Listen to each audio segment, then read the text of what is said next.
Muslimin dan muslimat yang dirahmati Allah, para usahawan, para pekerja dan karyawan, para mahasiswa dan pelajar yang kami hormati. A'udzu billahi minasyaitonir rajim. Wal asr innal insana lafi khusr illa lazina amanu wa amilus solihati wa tawasaw bil haqq wa tawasaw bis sabr.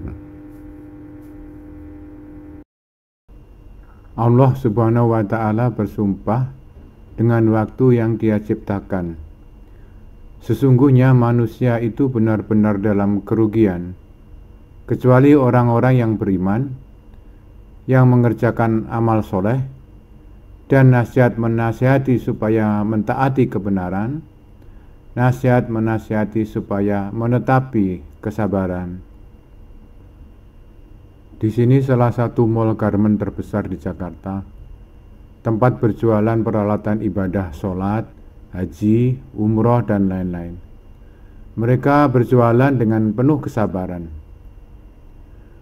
Semoga ini yang dimaksud dalam surat Al-Asr, mentaati kebenaran dan menetapi kesabaran. Allah Subhanahu wa ta'ala menganugerahi kita dengan waktu yang sama bagi semua orang, yaitu 24 jam sehari, 7 hari seminggu. Ada di antara kita yang sukses mendapatkan rezeki, sukses berusaha, sukses menggapai kebahagiaan surga. Ada yang tidak sukses sama sekali atau merugi. Banyak ayat-ayat Allah seperti Al-Asr dan hadis Rasulullah SAW memberi pedoman dan petunjuk menggunakan anugerah waktu untuk sukses mendapatkan rezeki, sukses berusaha, dan sukses menggapai surga. Materi ke-6 bekerja dengan iman kali ini membahas waktu meraih rezeki dan sukses usaha dengan perencanaan jangka pendek. Muslimin dan muslimat yang dirahmati Allah, masih ingat materi kedua The Power of Niat? Kita tetapkan tujuan yang hendak dicapai dengan 5W1H. Kemudian kita susun niat. Pada contoh waktu itu niatnya adalah saya atau kami berniat untuk memproduksi jilbab syar'i bagi generasi milenial di lokasi bisnis di Jalan Kaliurang, Sleman, Yogyakarta pada September 2019 dengan pinjaman dari Bank Syariah untuk mendapatkan ridho Allah Subhanahu wa ta'ala. Mari kita lihat firman Allah Subhanahu wa ta'ala pada surat Al-Lail 1-7. Demi malam apabila menutupi, demi siang apabila terang benderang, demi penciptaan laki-laki dan perempuan, sungguh usahamu memang beraneka macam. Maka barang siapa memberikan hartanya di jalan Allah dan bertakwa, dan membenarkan yang terbaik, maka akan kami mudahkan baginya jalan menuju kemudahan, kebahagiaan. Maksudnya, apabila kita memanfaatkan waktu malam dan siang untuk beraneka macam usaha di jalan Allah, maka akan diberikan kemudahan, kebahagiaan. Oleh sebab itu, kita mesti mengelola waktu siang dan malam kita untuk melaksanakan niat yang tersebut dengan jalan terbaik agar tidak merugi. Mengelola waktu ini dituangkan dalam jadwal atau time schedule.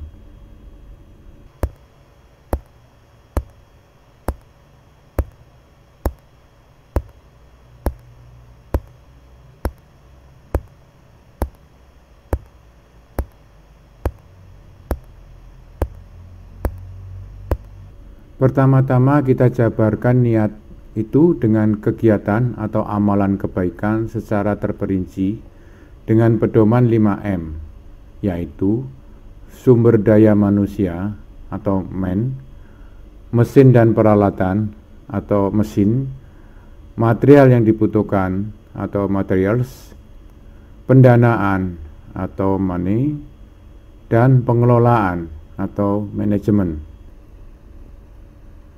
Amalan kebaikan tersebut adalah investasi 5M yang dianjurkan Allah Subhanahu wa taala dalam firman-Nya pada surat Al-Baqarah ayat 261. Orang-orang yang menafkahkan hartanya di jalan Allah adalah serupa dengan sebutir benih menumbuhkan 7 butir.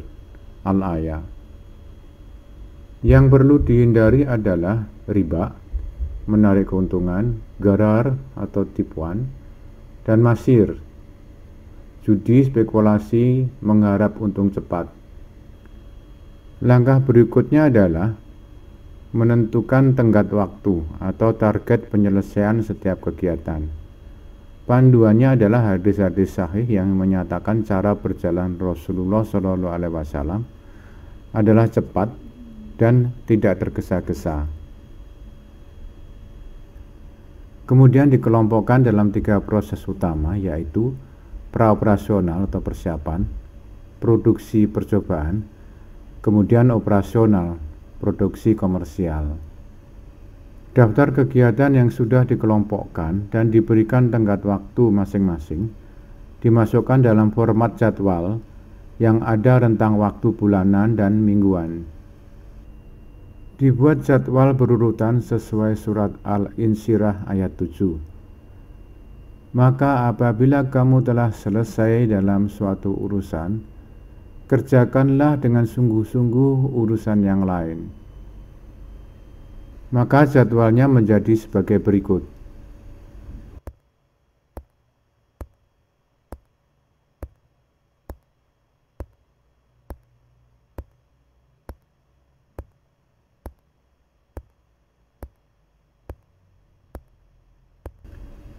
Kemudian dalam pelaksanaannya dilakukan oleh setiap orang yang berperan dalam kegiatan tersebut sesuai peran masing-masing yang disepakati dalam organisasi.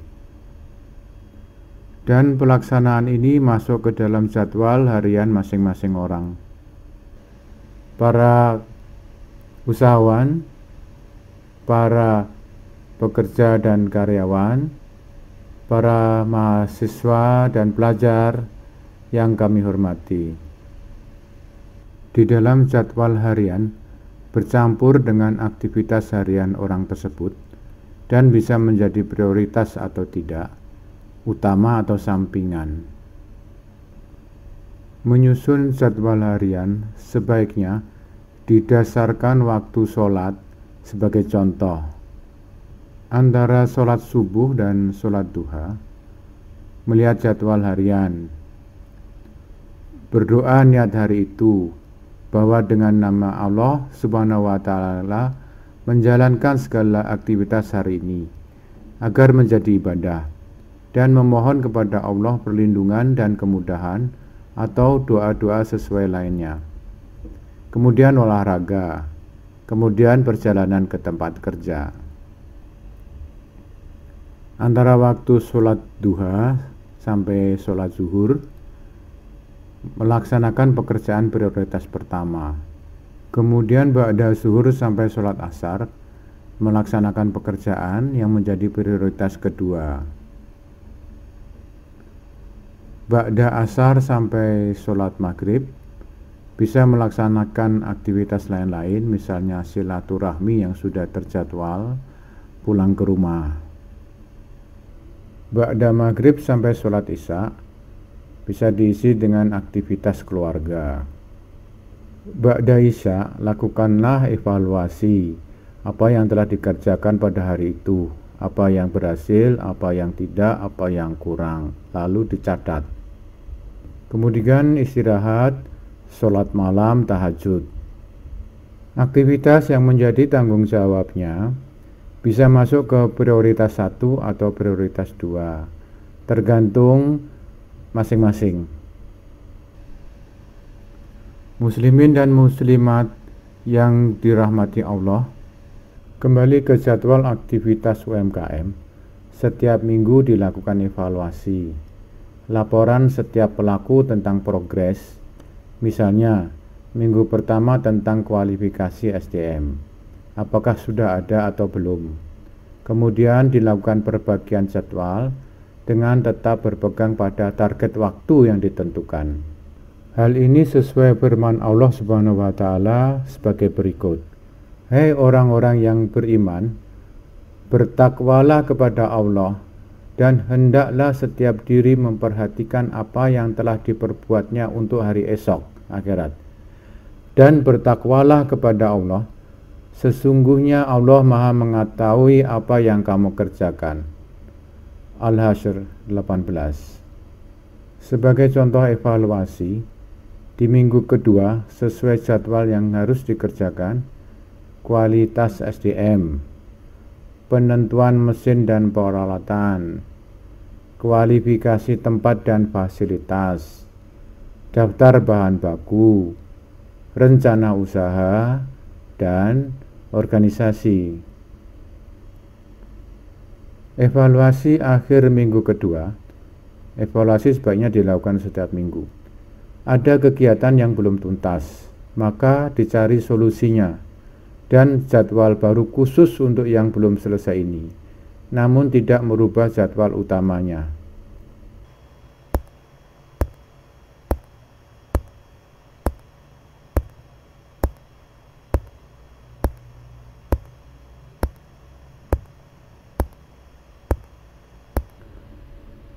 Beberapa petunjuk Al-Quran dan hadis Rasulullah SAW untuk menjalankan jadwal yang kita buat tadi. Yang pertama adalah prioritas. Buat standar prioritas sesuai kehidupan yang hendak dicapai. Misalnya, seorang karyawan prioritas pertamanya adalah pekerjaannya. Seorang ibu rumah tangga mengurus keluarganya. Seorang pengusaha mengurus usahanya, dan lain-lain. Dan ini direfleksikan ke dalam penyusunan jadwal harian. Banyak ayat Al-Quran dan hadis Rasulullah SAW tentang perlunya menentukan prioritas. Dalam surat Al-Hasyr ayat 9, Allah mencontohkan, dan mereka mengutamakan orang-orang muhajirin atas diri mereka sendiri, sekalipun mereka memerlukan apa yang mereka berikan itu. Yang kedua adalah fokus. Rasulullah SAW bersabda, Allah berfirman, wahai Bani Adam, fokuslah hati kalian dalam beribadah kepadaku. Niscaya aku akan lapangkan hatimu dan aku penuhi kebutuhanmu. Kalau kamu tidak memfokuskan ibadah kepadaku, maka aku akan penuhi hatimu dengan kesibukan, dan kebutuhanmu tidak akan aku penuhi. Hadis Qudsi riwayat Ahmad, Tirmizi, Ibnu Majah, dan Al-Hakim. Itu artinya, karena niat amalan kita adalah ibadah, maka fokus pada setiap jadwal yang ditentukan. Apabila tidak, Allah akan berikan kesibukan, tetapi tidak mendapatkan rezeki apapun. Yang ketiga, menyelesaikan persoalan dengan kesabaran.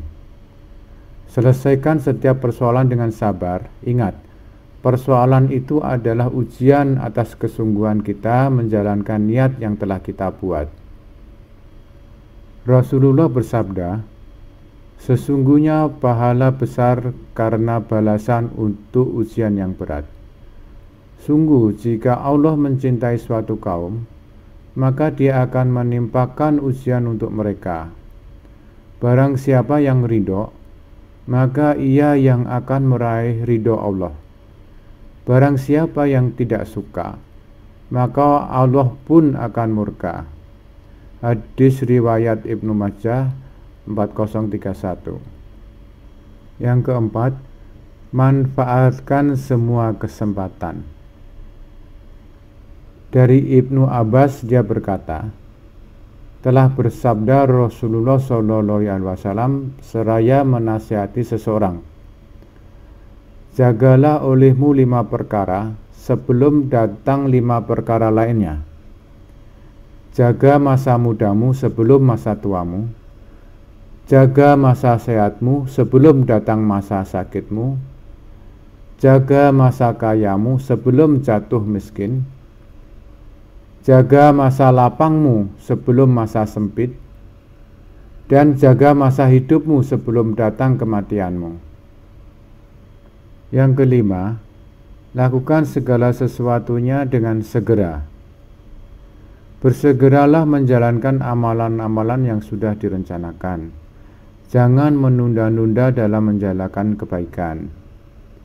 Allah berfirman, maka berlomba-lombalah dalam berbuat kebaikan, dalam surat Al-Baqarah ayat 148 al-ayat. Para usahawan, para pekerja dan karyawan, para mahasiswa dan pelajar yang kami hormati, contoh amalan UMKM tersebut dapat digunakan sebagai acuan untuk amalan yang lain. Misalnya, sebagai ibu rumah tangga mempunyai target jangka pendeknya, dapat mengajarkan mengaji anaknya. Misalnya untuk kegiatan ibadah, saat ini hanya sholat wajib. Target jangka pendeknya bisa dengan sholat sunnah dan puasa sunnah. Oleh karena itu, mulailah buat jadwalnya. Sebagai pegawai, target jangka pendeknya meningkatkan kredit prestasi kerjanya. Sebagai mahasiswa, target jangka pendeknya menambah kredit mata pelajarannya atau menambah ilmu lain seperti bahasa dan lain sebagainya. Muslimin dan muslimat yang berbahagia, sesi ke-6 kali ini kita tutup dengan surat Al-Baqarah ayat 110. Segala kebaikan yang kita lakukan untuk kita akan menjadi kebaikan di sisi Allah. Allah melihat apa yang telah kita kerjakan. Maha benar Allah dengan segala firman-Nya. A'udzu billahi minasy syaitonir rajim. Wa aqimus sholata wa atuz zakat. Wa ma tuqaddimu li anfusikum min khairin tajiduhu indallah. Innallaha bima ta'maluna basir.